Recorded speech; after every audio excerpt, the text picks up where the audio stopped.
All right, good afternoon. Just a few things at the top, and then happy to take your questions. This morning, Secretary Austin departed for Ramstein Air Base in Germany to host the 24th meeting of the Ukraine Defense Contact Group, which convenes tomorrow, September 6th. At Ramstein, Secretary Austin and Chairman of the Joint Chiefs of Staff, General C.Q. Brown, will bring together ministers of defense and senior military officials from some 50 nations to ensure that Ukraine has what it needs to defend its people from Russian aggression. Some key focus areas of this UDCG will include bolstering Ukraine's air defense capabilities, updates on the UDCG's capability coalitions, to include the Air Force Coalition, and the energizing of the defense industrial bases of coalition nations to enable support to Ukraine for the long haul. As Secretary Austin has said, Ukraine matters to U.S. and international security, and the efforts of the UDCG continue to play a vital role in Ukraine's fight for freedom and their sovereignty. Turning to our humanitarian efforts in Gaza, the MV Cape Trinity completed its offload of approximately 6 million pounds of humanitarian aid in Ashdod. Over the next couple days, the Cape Trinity will prepare for its trip back to the port of Beaumont in Texas. The 6 million pounds of aid delivered this week brings the total aid delivered to the people of Gaza through the maritime and air corridors to more than 38 million pounds. This effort represents the highest volume of humanitarian assistance the U.S. military has ever delivered in the Middle East. Switching gears, yesterday, Secretary Austin spoke by phone to his Philippine counterpart, Secretary of National Defense Teodoro. The two leaders discussed U.S.-Philippine defense ties following the productive U.S.-Philippines 2+2 ministerial dialogue in July. Secretary Austin also reaffirmed the ironclad U.S. commitment to the Philippines following recent dangerous and escalatory actions by the People's Republic of China against lawful Philippine maritime operations in the South China Sea. Both officials discussed the importance of preserving the rights of all nations to fly, sail, and operate safely and responsibly wherever international law allows. And a readout of the call has been posted to defense.gov.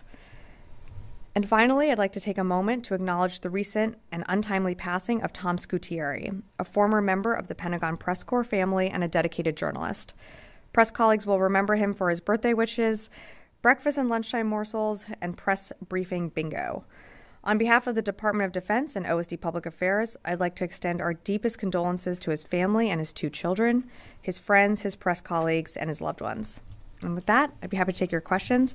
I believe we have AP joining us via phone, so I'll start with Lita Baldor. AP. Thanks, Sabrina. Question on Secretary Del Toro. The Office of Special Counsel has found that he violated the Hatch Act.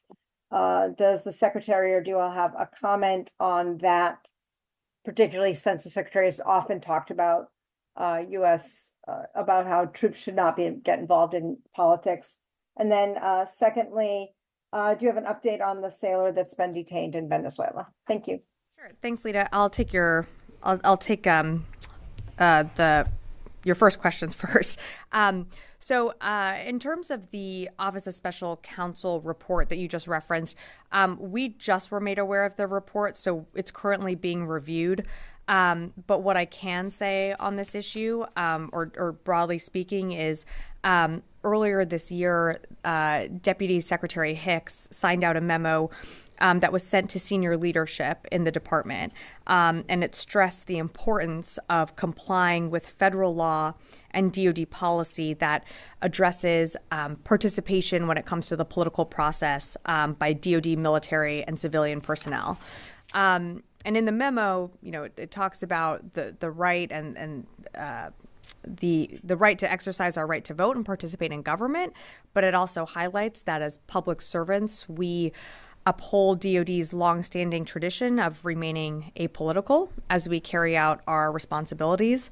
And so just to emphasize on that, it's important that we maintain the trust and confidence of the American people, which requires us to avoid any action that could imply the support of any political party, candidate, or campaign. So I'll leave it at that. In terms of your second question on the U.S. sailor in Venezuela, I don't have more other than to confirm that a U.S. sailor was detained in Venezuela around August 30th by Venezuelan enforcement authorities while on personal travel. The U.S. Navy is looking into this. We're working with the State Department, but at this time, I just don't have more for you.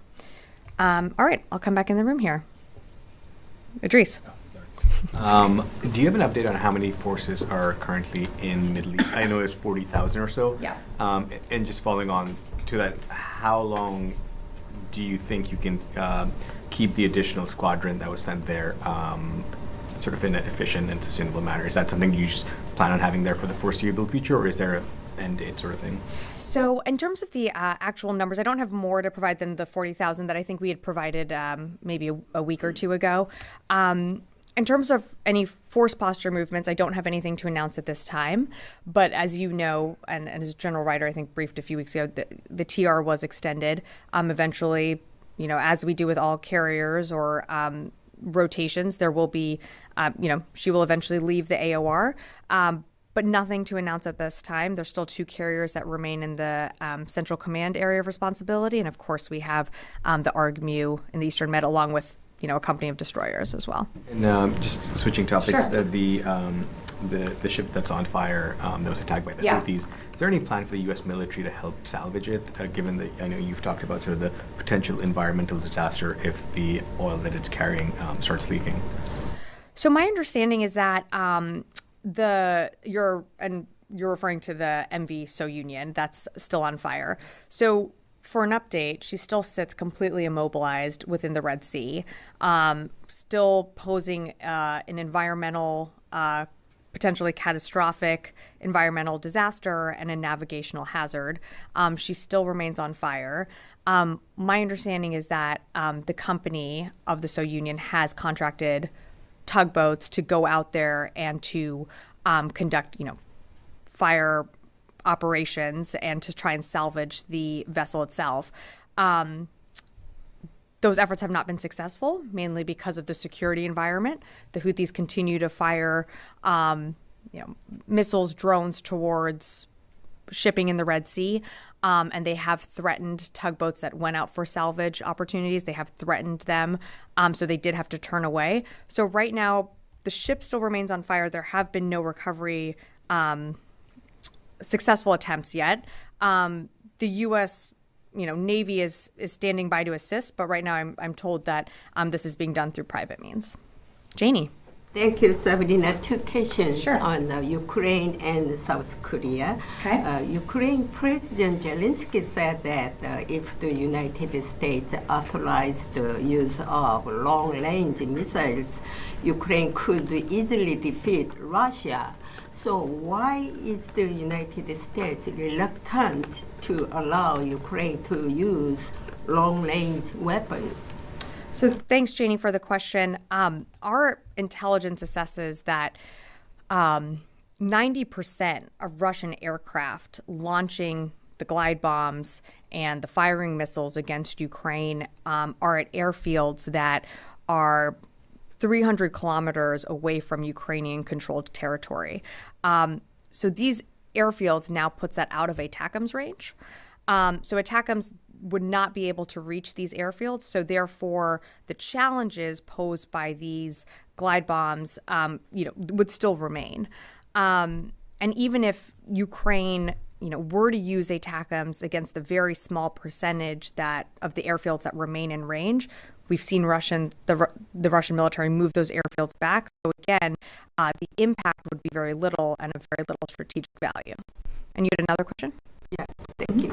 And does the United States still want South Korea to provide additional weapons, including 155 millimeter artillery cell?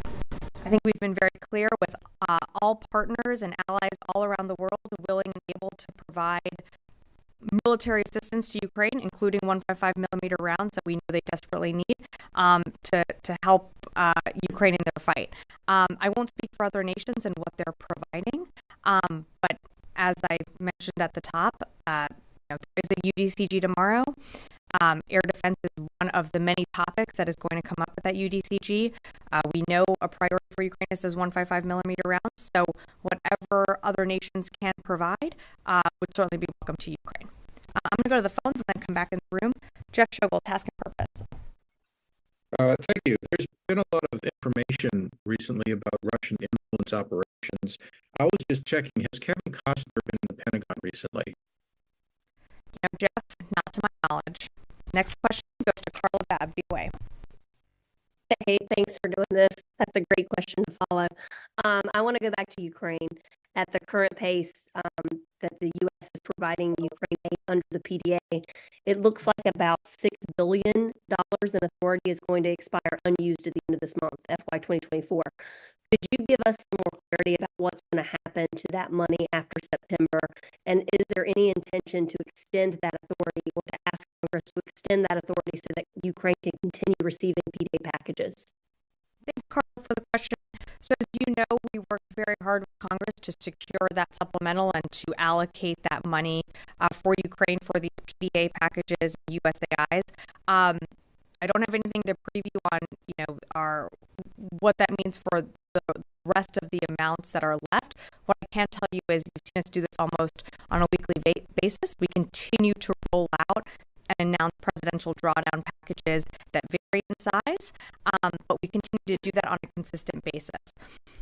I have no doubt that we are going to use everything we can that's available to us to make sure that we are continuing to provide Ukraine what it needs, both in the short term and the long term. The president has said it before, the secretary has said it, and you'll hear him say it again.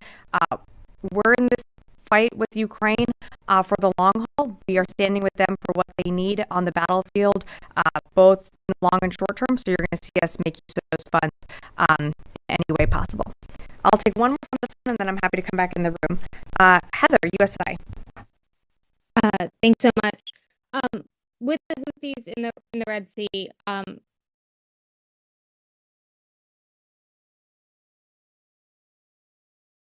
attacking multiple tankers, is there any anything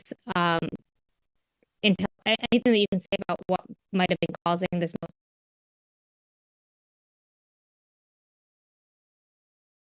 Sort of happened over the last few months or since the attack started. There was a series of waves, then there's a pause, and there are waves again. I can't speak to the strategy behind that. I can only speak to what we as the United States military are doing with our partners and allies. And of course, you're very familiar with Operation Prosperity Guardian and the fact that we continue to ensure that shipping lanes remain open, to ensure that freedom of navigation can occur in the Red Sea. But you're seeing what the Houthis are doing on a day-to-day basis. They've set on fire a oil tanker carrying 1 million barrels of crude oil. I don't need to explain to you what kind of damage that could cause to an environment like the Red Sea. You're talking major ecological systems that could be destroyed. So while I can't speak to their tactics, I can speak to the fact that they're causing environmental and economical disasters right in their backyard. Leave it at that. Yeah. Thank you, Sabrina. In light of the latest tensions, does the Pentagon support a United Nations-led military peacekeeping force in Gaza, West Bank, and throughout Israel? And have a follow-up. So I don't have anything for you on that. The president has been pretty clear that there will not be U.S. boots on the ground in Gaza, but in terms of, the ceasefire deal, that's something that the United States is working very closely on with our partners and allies in the region. That would include some type of, keeping force, but I don't anticipate that would include U.S. military boots on the ground. Well, in light of Hamas using the Philadelphia corridor in Gaza to smuggle in weapons and potentially smuggle out Israeli hostages into Sinai Desert, as according to Israel Prime Minister Netanyahu, what is the Pentagon's perspective on the strategic military significance of the Philadelphia corridor? I think you just mentioned some of the strategic significance of the Philadelphia corridor, but I'd really refer you to the Israelis to speak to that. We know that there are tunnels in that corridor, but ultimately what we want to see here is a ceasefire deal put into place that allows hostages to come home to their families. It's almost been a year now. But I'd refer you to the Israelis to speak more to the significance of that. Fadi. That knowledge of the existence of tunnels underneath Philadelphia corridor, the Egyptians deny the existence of these tunnels. Can you share more about what you know about these tunnels?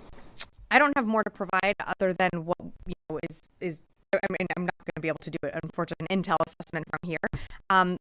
I would say, broadly speaking, we know that there are tunnels on that border and in that corridor that have allowed in the past, a movement of weapons shipments into Gaza. Again, what we want to see and what we are focused on, as you know, is bringing home and making sure that we can get into place a ceasefire deal that also allows the hostages to return home. What does you said broadly?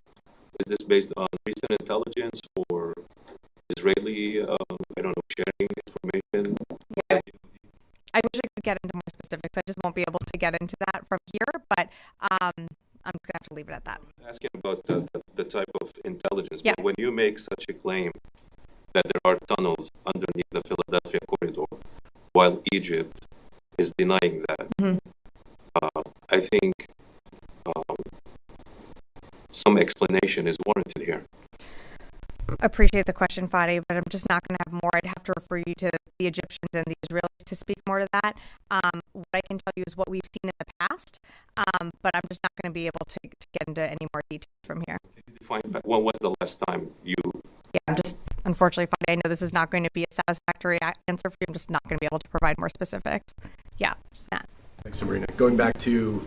We've been very clear about from the beginning. So it's a bit of all of those things knitted together, but they have been very successful in using these ATACMs to take back their territory in the south and the east. And we believe that they have the capabilities and being able to knit those together on the battlefield.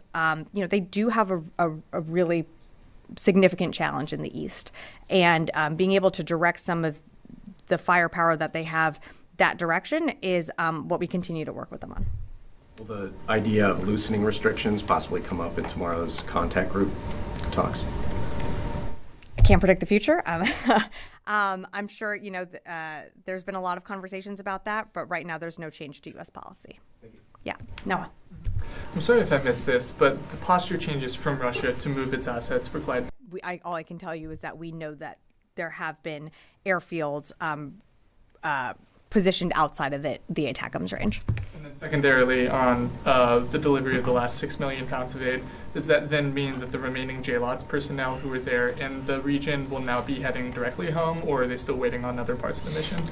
To my knowledge, the only remaining part and component of the JLOTS was that Cape Trinity, so they will be heading home.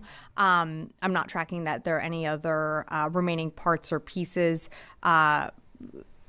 associated with JLOTS, or personnel, I should say, associated with JLOTS still left in the region. Yeah, yes, in the back. Thank you very much, Sabrina. On 2nd of September, 2 U.S. security personnel were attacked by a group of 15 people in Izmir, Turkey. Those people belonged to Nationalist Party of Turkey. How concerning is this for the United States, such exposure of U.S. military personnel to such kind of nationalist group in terms of security of the U.S. security persons abroad? So I don't have much more to add than to what General Ryder spoke to earlier this week. I think it showed tremendous professionalism on the part of our Marines that were attacked there. We fully support the local police looking into this incident. I believe the Naval Criminal Investigative Services are also cooperating with local authorities on this incident. So we're happy that everyone is safe, that everyone is back on that MU, on the ARG-MU. But again, I just don't have more to add as it's an ongoing investigation with local authorities. Great. Yes, in the back.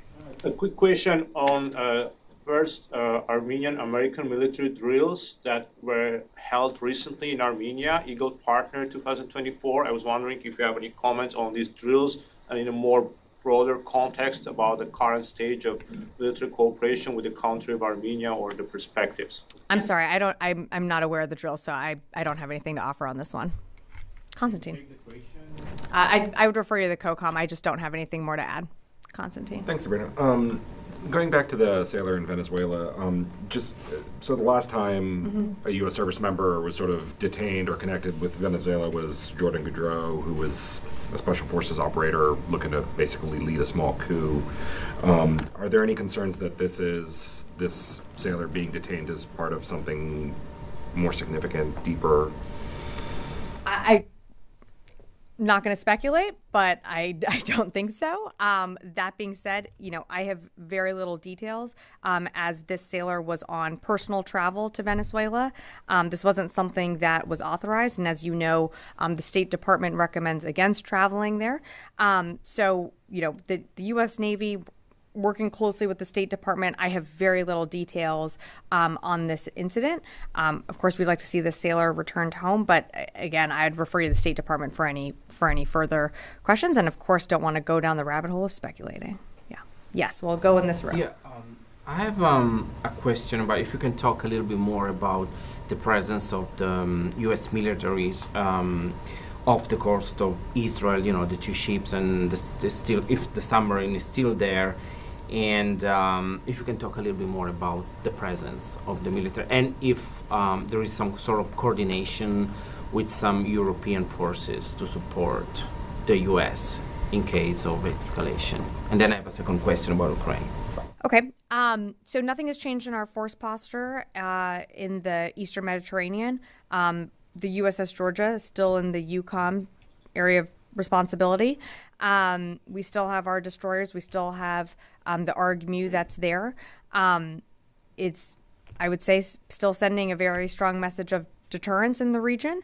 And also, should Israel come under attack, that's what that force posture is there to do, is to help defend Israel if they were to be attacked like they were on April 13th. But I don't have any changes to announce for our force posture. Are you guys asking for any support from the, let's say, the Italian or Southern European forces? What do you mean by forces? support? Like to support the American ships and having like European militaries also in the region supporting the Americans, not being only the Americans taking care of the area. We're always working with our partners and allies in the region. It is, in the Eastern Mediterranean, so I think you would expect that there are countries with a naval presence tied to Europe that are constantly operating there. We do regular exercises with our European allies. I don't have anything to read out from here, but of course we're always coordinating with them and working with them on a daily basis. And my second question, if you can talk a little bit more about the traveling of the secretary in Germany, about what can we expect, if you can, what's they're gonna, you probably have some information that you can share with us about what they're planning to talk, when we expect coming out from this meeting. Well, I'm just gonna have to tell you to tune in tomorrow, but look, I don't have more to really provide than what I read out at the top, which is that this is, the 24th meeting of the Ukraine Defense Contact Group. We know air defenses is one of the top priorities for the Ukrainians. That's certainly something that's going to be discussed tomorrow. We know fires, so 155 millimeter rounds, also a priority for the Ukrainians. That's something that I'm sure will come up. But not going to get ahead of the secretary, but I think you can expect some of those conversations. And then, as I mentioned, there are 8 capability coalitions that have been stood up as part of the UDCG. Those capability coalitions, including the Air Coalition, is one that the United States co-leads. So that will be an opportunity to talk about other additional needs that the Ukrainians have. Yes. Thank you so much, Sabrina. About the Middle East crisis, so what is the latest assessments of the Pentagon regarding any potential action by Iran against Israel? Really don't have much more to provide than what we've said before, which is that, we've maintained a very robust force posture in the region. We have 2 carrier strike groups, right there. has that factored into Iran's decision-making process? I think it's certainly gotten into their headspace, but beyond that, we're maintaining our force posture there. We're there, of course, to defend our forces, and should we need to, we will come to the defense of Israel. Great. Yes. Thank you very much for the opportunity. It's been reported from last Wednesday, some of the Arab military attaches met here in Pentagon with U.S. defense officials, specifically regarding the possible Iranian attack on Israel or something like that. But my question is regarding the U.S. possible measures or something under consideration with your Arab allies like UAE, Qatar, where you have military presence, and Saudi Arabia as well, who is very next to Yemen, as Yemenis are like calling mobilization calls each day. So you have done enough with your Saudi counterparts, Qatar and UAE, on the possible Yemenis, any type of retaliation to counter that? So I think what you're asking is just on, if I'm understanding, and please correct me if I'm not, just asking about what is our response and how are we working with Arab partners in the region when it comes to the Houthis and how they're in Yemen. Okay, so the Houthis continue to disrupt shipping lanes within the Red Sea and the BAM. That has caused environmental, economical problems. That is not just a problem for the region. This is a global problem. This disrupts shipping for all around the world. And so when you create, to use the example of the So Union, which is carrying 1 million barrels of oil, if those fires spread to those oil barrels and those oil barrels start leaking into the Red Sea, you are going to have an ecological catastrophe. So just taking a broader step back, this isn't just a United States, Arab partners problem. This is an international problem. Because just think about, and I'm not an environmentalist, but just think about the actual environmental, economical, financial degradation that's going to happen just from that one ship, and they're doing it almost daily. So you have to, so it's not just an Arab partner, or it's not just an Arab country problem or a United States problem, it's a global problem, which is why the secretary late last year established Operation Prosperity Guardian. And Aspides is another coalition, a European coalition that is also works with Operation Prosperity Guardian and other like-minded nations that believe in upholding the freedom of navigation. So this is something that we continue to work together with many of our allies around the world, and we're going to continue to do so. One later on, Department of Justice and Department of State release about the possible interference from the Russian side and the other security threats. We have seen that from June, number of arrests being made by border security officials and some of the South and Central Asian nations people. They've been arrested because of their strong ties with the IS.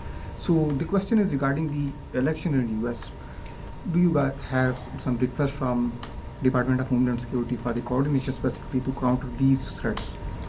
So when it comes to election security, that's something that you saw the Attorney General speak to. So I would refer you to DOJ and the State Department to really speak to how, they are monitoring election threats and handling election security. That's just not something that DOD, was part of that. And so I'd refer you to those two agencies to speak to that.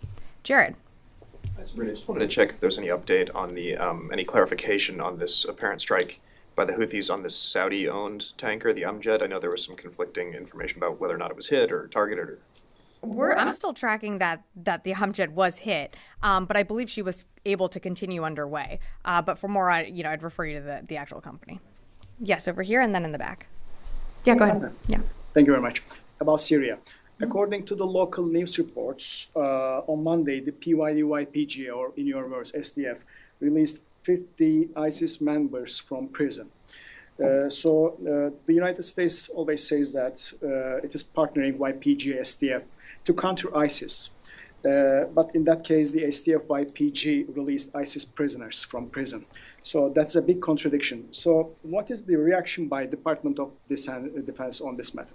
Yeah, I'm not sure if there was a confusion in some of the facts, but if you're referring to what happened a few days ago, there was, what I understand, a breakout from one of the prisons, and we worked with the SDF to actually get those ISIS militants back in custody. So Central Command put out a press release on that. I'd refer you to that.